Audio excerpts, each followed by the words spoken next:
Hello students. आज मैं लक्ष्मी शर्मा आपके लिए हिंदी व्याकरण का दूसरा पार्ट लेकर आई हूँ जिसका नाम है वर्ण विचार। हमने पिछले पार्ट में पढ़ा था, लास्ट टॉपिक जो हमारा था व्याकरण, क्योंकि पार्ट का नाम था भाषा, बोली, लिपि और व्याकरण।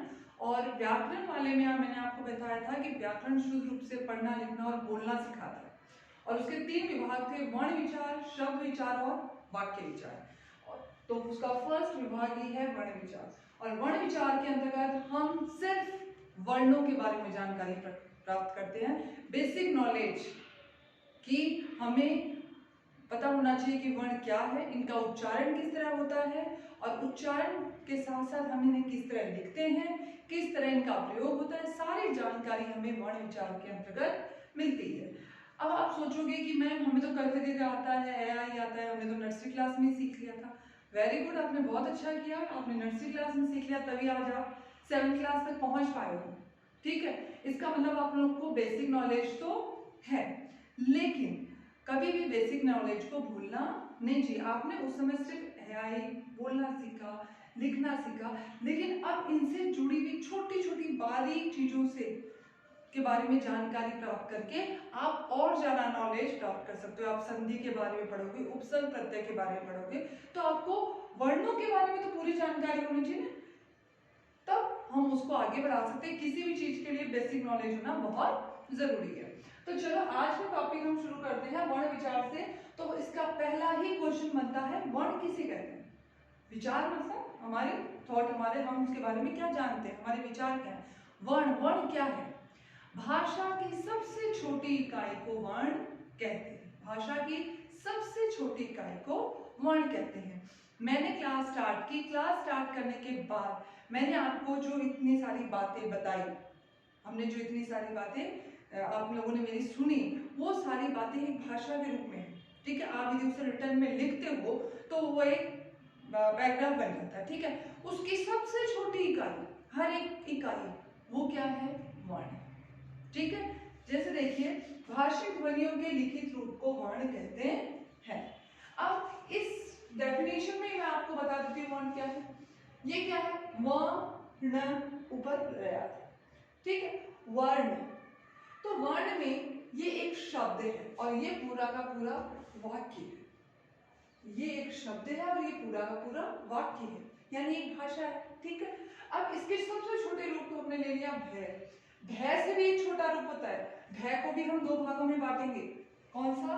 भय, हलन, है। ठीक है, तो अब क्या हुआ? सबसे छोटी इकाई क्या है? भय। सबसे छोटी इकाई क्या हुई? भय और ए।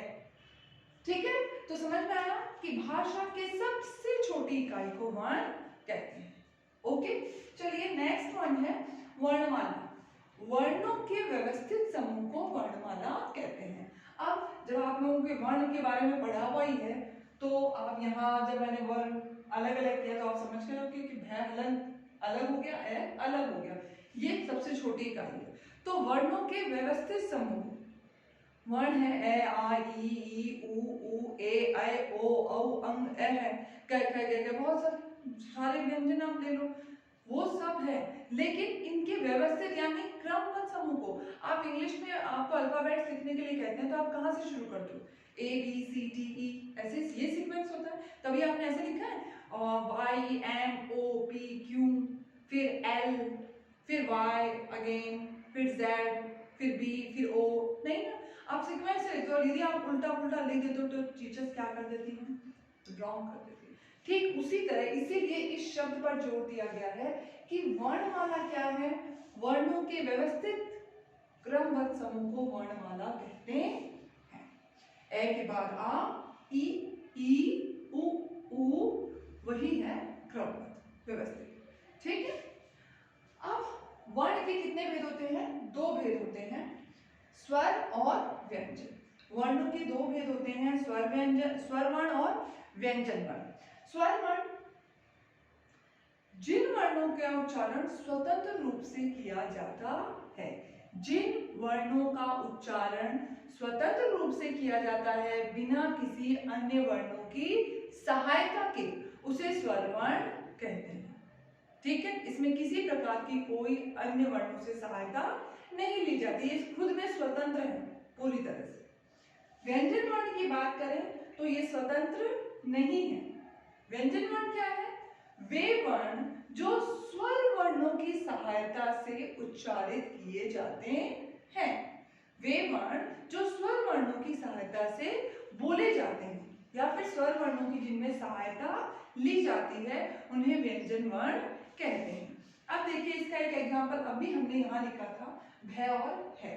ठीक है, अब मुझे बताइए यहाँ जब मैं भय बोल रही हूँ, ठीक है, तो भय में मैंने किसकी सहायता ली? ए की ली सहायता।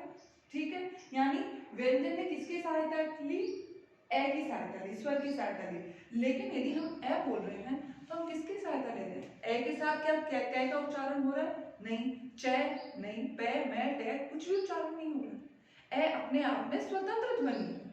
लेकिन यदि हम कै च पे टे मैं ये ले ये सब बोलते हैं तो इनके उच्चारण में कहीं ना कहीं हम स्वर की मदद लेते हैं। ओके, तो स्वर वर्ण स्वतंत्र होते हैं, किसी अन्य वर्ण की सहायता नहीं लेते हैं, जबकि व्यंजन वर्णों में स्वर वर्णों की सहायता ली जाती है। ठीक है, अब देखिए स्वर वर्ण के 3 भेद है। आज हम अपने इस क्लास में सिर्फ स्वर वर्ण के बारे में पढ़ेंगे, व्यंजन वर्ण नेक्स्ट क्लास के लिए। स्वर वर्ण 3 भेद होते हैं, ह्रस्व, दीर्घ और प्लुत। ह्रस्व, दीर्घ और प्लुत 3 है। ह्रस्व मतलब छोटा, ह्रस्व मतलब छोटा। तो जिन स्वर वर्णों के उच्चारण में, ध्यान देना, आप जब डेफिनेशन लिखते हो, परिभाषा लिखते हो, वो उसकी स्टार्टिंग वो बहुत मायने रखती है। आप कुछ भी कैसे भी लिख दो वो मैटर नहीं करता, क्योंकि ग्रामर में, व्याकरण में परिभाषा एग्जिट प्रॉपर होनी चाहिए।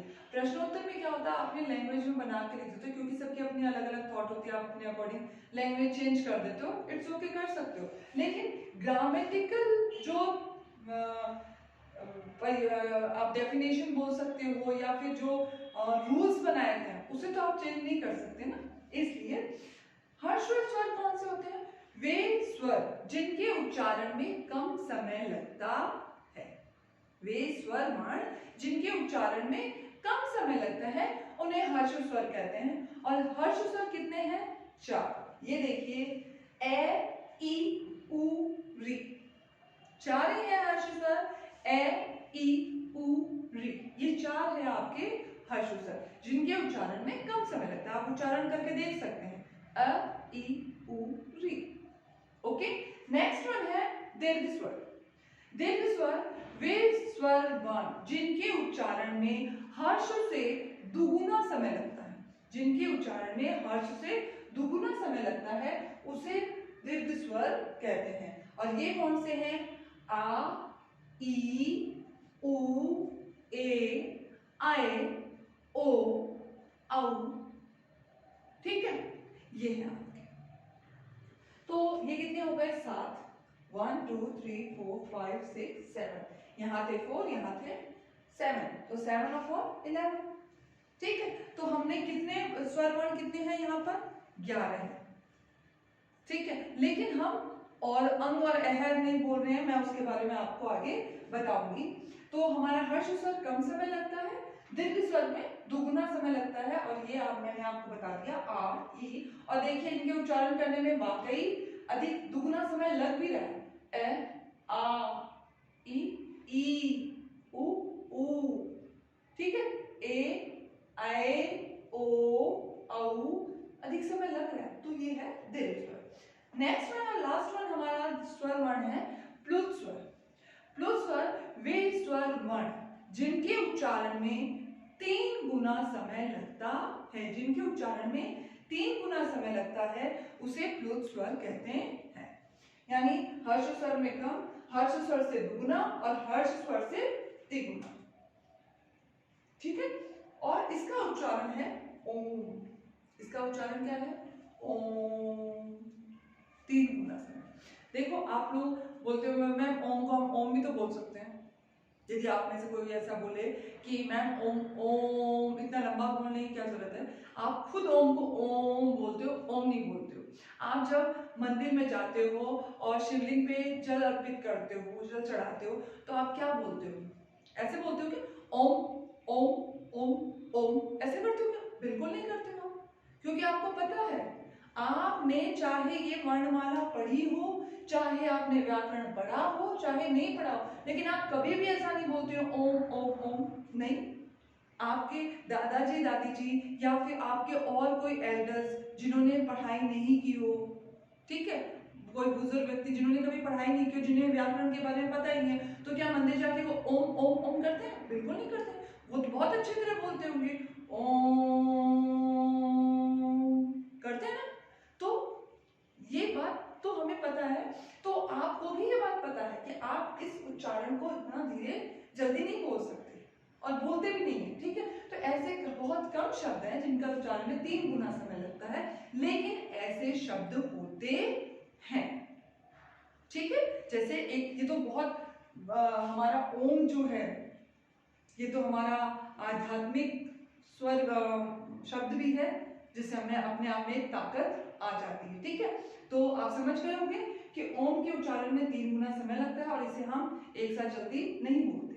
ऐसे एक उदाहरण और दे देती हूँ, जैसे सुनो, सुनो शब्द है, तो मान लो आप लोग कहीं शोर कर रहे हो, सब बच्चे मिलके घर में एकदम बवंडर मचा रखा है, एंजॉय कर रहे हो, मस्ती कर रहे हो, आप किसी की नहीं सुन रहे हो, म्यूजिक लाउड कर रखा है, उसी समय घर का कोई बड़ा मेंबर आके सुन सुन सुन, तो आप लोग सुन ही नहीं रहे हो, आप तो अपनी मस्ती में इतने खो गए हो कि आप सुन ही नहीं रहे हो। सुन बेटा सुन, कोई नहीं सुन रहा है। उसी समय यदि जोर से आकर कोई ऐसे बोलते हैं सुनो, तो आपको अपने आप लगता है इतना लंबा कौन बोल रहा है, इतने जोर से कौन बोल रहा है। आप जो मम्मा ने जो बोला सुनो, वो बहुत खींचा उस वर्ड को, ठीक है, तो वो क्या हो गया?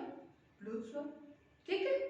अब देखिए हमारा हो गया स्वर वर्ण, वर्ण के 2 भेद हो गए, स्वर वर्ण और व्यंजन वर्ण। स्वर वर्ण के 3 भेद हो गए, हर्ष, दीर्घ और प्लुत। अब आते हैं हम अयोग वर्ण। जब मैंने आपको स्वर वर्ण पढ़ाए, अभी मैंने चर्चा की, तो उसमें मैंने आपको बताया ए आ ई उ ए ऐ ओ औ, ठीक है, और री, हमने सारे वर्णों को पढ़ लिया, लेकिन हमने अंग और अह नहीं पढ़ा था। क्यों अंग और अह क्यों नहीं पढ़ा था? क्योंकि अंग और अह को हम इन स्वर वर्णों में काउंट नहीं करते हैं, उन्हें हम क्या कहते हैं? अयोगवाह वर्ण कहते हैं। क्या कहते हैं उन्हें? अयोगवाह वर्ण। लेकिन इनकी काउंटिंग, इनकी गणना हम स्वर वर्णों में करते हैं। इसका एक कारण यह है कि जिस प्रकार स्वर वर्णों की मात्राएं होती है, ये देखिए मात्राएं, आ की मात्रा, ए की तो आप सबको पता है कोई मात्रा नहीं होती है, आ ई उ री ए ऐ ओ औ, ये आपकी मात्राएं हैं, ठीक है। तो जिस प्रकार इन स्वर वर्णों की मात्राएं व्यंजनों के साथ जुड़ती है, उसी प्रकार जो अनुस्वार हैं इनकी मात्राएं भी व्यंजन वर्णों के साथ जुड़ती है। क्यों? अनुस्वार नहीं जुड़ता? जुड़ता है बिल्कुल। इसलिए इनकी जो गणना है वो स्वर वर्णों में की जाती है, लेकिन इन्हें हम अलग काउंट करते हैं और इन्हें क्या नाम दिया गया है? अयोगवाह वर्ण, ठीक है। अब चलिए अयोगवाह वर्ण के सबसे पहला पॉइंट है आपका अनुस्वार। सबसे पहला पॉइंट है अनुस्वार। अनुस्वार कौन से होते हैं? वे वर्ण जिनके उच्चारण में वायु नाक और मुंह से निकलती है, या उच्चारण स्थान जिसका नाक होता है, सॉरी, अनुस्वार कौन से होते हैं? जिनका उच्चारण स्थान नाक होता है, वो होते हैं अनुस्वार, वो होते हैं अनुस्वार। जैसे इसका एक उदाहरण मैं देती हूँ आपको अनुस्वार का।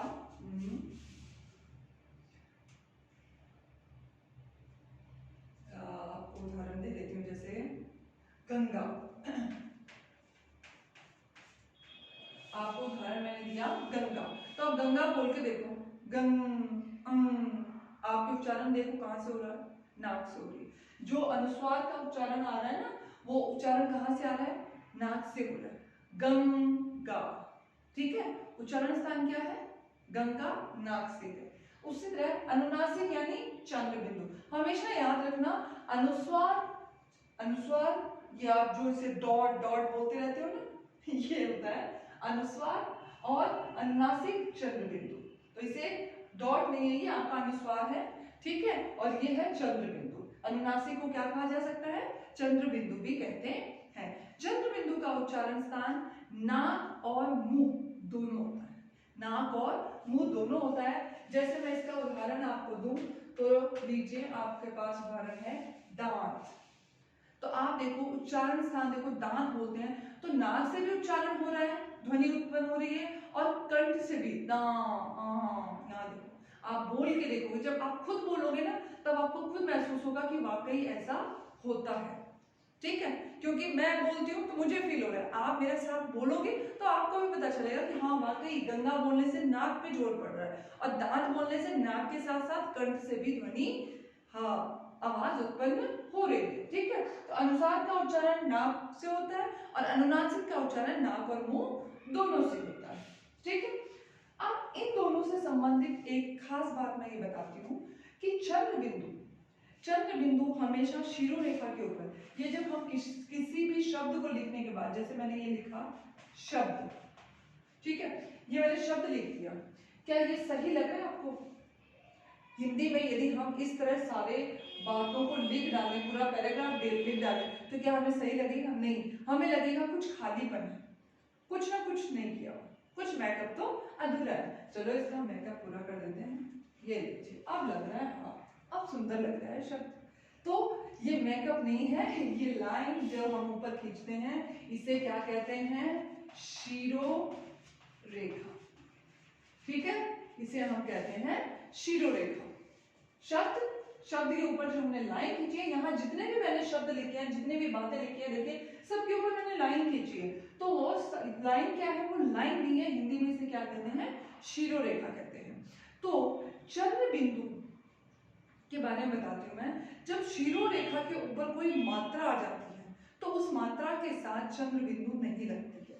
जैसे मैं आपको बताऊं, ये है मैं, ठीक है, मैं। अब मैं में चंद्र बिंदु नहीं लग सकती, ठीक है। तो हमारे हिंदी निर्देशालय ने क्या इसका समस्या का समाधान निकाला कि इतनी जगह नहीं है कि इस तरह से लिखा जाए। तो उन्होंने क्या किया कि उन्होंने एक नियम बनाया, व्याकरण में एक नियम बनाया गया कि शिरोरेखा के ऊपर यदि कोई मात्रा है तो उस मात्रा के साथ चंद्र बिंदु नहीं लगेगी। क्या लगाया जाएगा? अनुस्वार लगाया जाएगा, ठीक है।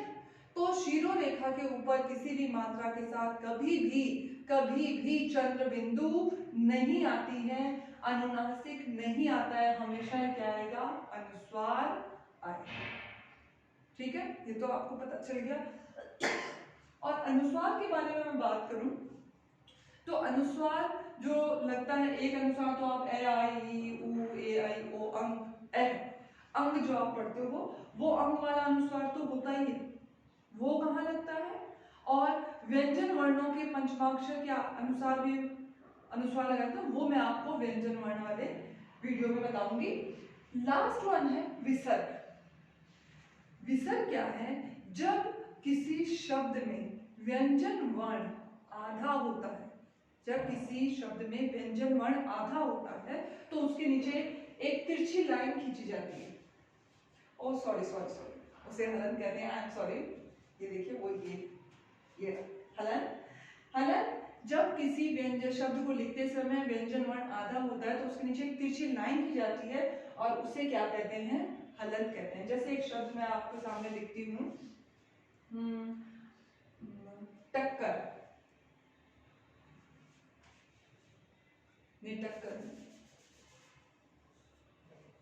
मिट्टी, ठीक है, मिट्टी लिखती हूँ, मी टे के नीचे हलन टी, ठीक है। अब मैंने मिट्टी लिखा, मुझे टे और टे दो टे लिखने, एक टे आधा है, दूसरा टे पूरा है। तो पहले टे के नीचे मैंने क्या लगा दिया? हलंत की मात्रा लगा दी। इसका मतलब पहला टे जो व्यंजन वर्ण है वो आधा है, उसके साथ स्वर मिला हुआ नहीं है, उसके साथ कोई भी स्वर मिला हुआ नहीं है, वो स्वर विहीन है। इसके लिए उसके साथ मैंने क्या लगा दिया है? हलंत लगा दिया। एक चीज और बता देती हूँ, आप लोग कई बार हम ऐसे भी लिख देते हैं मिट्टी, ठीक है, और पहले ऐसे लिखा भी जाता था। तो आपको मैंने पिछले वीडियो में, फर्स्ट चैप्टर वाले वीडियो में आपको मैंने मानक भाषा पढ़ाया था मानक भाषा में, जो मान्य है, जिसे मान्यता प्राप्त है। व्याकरण के नियमों के अनुसार समय समय पर कुछ बदलाव आ जाते हैं, शब्दों में भी कई बातों में बदलाव आ जाते हैं और फिर उन्हें मान्यता दी जाती है। तो उसी मान्यता के आधार पर पहले मिट्टी ऐसे लिखा जाता था, पहले दो वर्णों को, एक आधा वर्ण और एक पूरा वर्ण जोड़ के इस तरह लिख सकते थे। लेकिन अब नियम क्या है, अब आपको इस तरह हलंत लगाकर अलग अलग लिखना होगा। जैसे मिट्टी है, उधर आपने मिट्टी लिखा। टक्कर की बात बताओ तो ये टक्कर, अब आपको ऐसे लिखना है, पहले आप लोग टक्कर ऐसे भी लिख सकते हैं, कह नीचे, लेकिन अब ये रॉन्ग और ये राइट। समझ में आया? अब यदि कोई वर्ण आधा है तो उसके नीचे आपको क्या लगाना होगा, हलंत लगाना होगा। ओके, अब हमारे नेक्स्ट पॉइंट है विसर्ग। विसर्ग क्या है? अंग ए है। विसर्ग का उच्चारण है की तरह होता है। विसर्ग का उच्चारण किसकी तरह होता है? हम है बोलते हैं, व्यंजन वाला है, उसके नीचे हलंत है की तरह होता है। आप बोल के देख लो, प्रातः है, आ रहा है उच्चारण? एक एग्जांपल ले लेती हूँ मैं इधर, प्रातः, तो हम प्रात है बोल रहे, प्रातः है का उच्चारण आ रहा है और इसका चिन्ह क्या है, ये देखिए, दो डॉट बने हुए, ठीक है, दो बिंदु बने हुए हैं, ये है विसर्ग का चिन्ह। इसका प्रयोग अक्सर अधिकतर संस्कृत भाषा में होता है। इसका प्रयोग अधिकतर संस्कृत भाषा में होता है, इसका प्रयोग हिंदी भाषा में बहुत कम किया जाता है। इसके अलावा मैं आपको एक चीज और बताना चाहूंगी कि देखिए, अभी हमने यहाँ ही बात की कि किसी भी वर्ण जब आधा होता है, कोई वर्ण, तो उसके नीचे हम क्या लगा देते हैं, हलंत। कोई व्यंजन वर्ण आधा होता है, खास यहाँ ये बात भी याद रखिएगा, व्यंजन वर्ण के नीचे ही हलंत लगाया जाता है। क्यों? क्योंकि स्वर तो अपने आप में कंप्लीट होता है, वो तो बिना किसी की हेल्प से लिखा या बोला जाता है, तो स्वर वर्ण के नीचे तो हलंत लग ही नहीं सकता। तो किसके नीचे हलंत लगेगा? हमेशा व्यंजन वर्ण जो आधा होगा, जिसके साथ स्वर नहीं होगा। एक बात और बताती हूँ मैं आपको, जैसे ये देखिए शब्द है, ठीक है, अब आप में से किसी से कोई बोल दे मुझे कि मैम ये शब्द है, तो आपने शब्द है तो आपने शब्द ऐसे क्यों नहीं लिखा? भाई शब्द ऐसे लिखे, ऐसे करते, ऐसे में मैम आपने कहा था कि हलंत लगाना, तो हमने हलंत लगा दी, बट दिस इज रॉन्ग, ये गलत है, ठीक है। क्यों? क्योंकि नियम बनाया गया है हमारे व्याकरण में, उसमें एक नियम क्या है, ऐसे व्यंजन वर्ण जिनके अंत में शिरोरेखा खींची जाती है, जिनके अंत में शिरोरेखा बनी हुई होती है, जैसे देखिए कौन कौन से वर्ण हैं, ब है, ख है, ग है, घ है, ठीक है, ज, देखिए इन सब के अंत में देखिए लाइनें बनी हुई है, सीधी रेखा बनी हुई है, ठीक है। अब जिन व्यंजन वर्णों के में ये सीधी रेखा बनी हुई होती है, उनमें आपको हलंत लगाने की जरूरत नहीं है, बल्कि ये रेखा हटा दीजिए, ये रेखा क्या कर दीजिए, हटा दीजिए, आपका वर्ण क्या हो जाएगा, आधा हो जाएगा, आपका वर्ण आधा हो जाएगा, उसके नीचे हलंत लगाने की जरूरत नहीं है। लेकिन जिन वर्णों में ये रेखा नहीं होती है, उनके नीचे आपको हलंत लगाना होगा। जैसे देखिए टे, इसके नीचे कोई रेखा, सामने कोई रेखा है नहीं है, तो मैंने हलंत लगाया। कै के नीचे कोई रेखा, ठीक है, ठीक है, तो हाँ कै क्या बता देती हूँ मैं कि कै में देखिए एक तो ये रेखा और एक ये राउंड शेप वाली बात, एक ये राउंड शेप, कै में देखिए राउंड शेप होता है, इसलिए उसको भी क्या किया गया, आधा किया गया। ओके, अब है की बात करें हम, तो है जो ये देखिए आपका है, तो इसको हम किसी भी तरह से आधा कर सकते हैं, नहीं, तो हमने इसके नीचे क्या लगाना है, हलंत लगाना है। आपसे लय की बात करूं तो लय, ठीक है, लय में लाइन है तो हमें आधा लिखना है, तो हम क्या लिखेंगे, इस तरह लिख सकते हैं, ठीक है। अब ऑल ओवर देखिए, वर्ण विचार से रिलेटेड हमने वर्ण की परिभाषा पढ़ी, वर्णमाला पढ़ा, वर्ण के दो भेद, स्वर वर्ण और व्यंजन वर्ण। व्यंजन वर्ण नेक्स्ट टॉपिक आपका नेक्स्ट वीडियो में होगा। स्वर वर्ण आज का टॉपिक था। स्वर वर्ण के तीन भेद, ह्रस्व, दीर्घ और प्लुत। हर्ष कम समय, दीर्घ दुगुना, प्लुत तिगुना समय लगता है। फिर हर्ष स्वर 4 है, दीर्घ स्वर 7 है, प्लुत स्वर का उदाहरण मैंने आपको बताया, ओम, सुनो इत्यादि। उसके बाद हम आते हैं अयोग वा में। अयोग वा कौन कौन से? अनुस्वार, अनुनासिक और विसर्ग। अनुस्वार जिसका उदाहरण मैंने दिया है गंगा, और अनुस्वार से संबंधित जो और नियम है वो आपको वो नेक्स्ट वीडियो में बताऊंगी। नेक्स्ट है हमारा अनुनासिक, जिसे हम चंद्र बिंदु कहते हैं। अनुस्वार के उच्चारण में ध्वनि नाक से उत्पन्न होती है, जबकि अनुनासिक के उच्चारण में नाक और मुंह दोनों से होती है। विसर्ग के उच्चारण में है की ध्वनि उत्पन्न होती है, और इसके लिए ये चिन्ह लगाया जाता है जो कि अक्सर संस्कृत भाषा में प्रयोग किया जाता है। हर स्वर वर्ण की अपनी मात्रा होती है जो व्यंजन के साथ जुड़ी होती है, और ये है हमारा हलंत। जब कोई व्यंजन आधा होता है तो उसके नीचे हलंत लगाया जाता है। और साथ ही मैंने एक शिरोरेखा जैसा पॉइंट आपके साथ शेयर किया है, और कहाँ वर्ण के नीचे हलंत लगाया जाता है और कहाँ उस वर्ण को आधा लिखा जाता है, ये भी बात हमने इस वीडियो में डिस्कस की है, मैंने आपके साथ शेयर की है। I think now this topic is already all over complete and you got it. Now have a good day. Goodbye.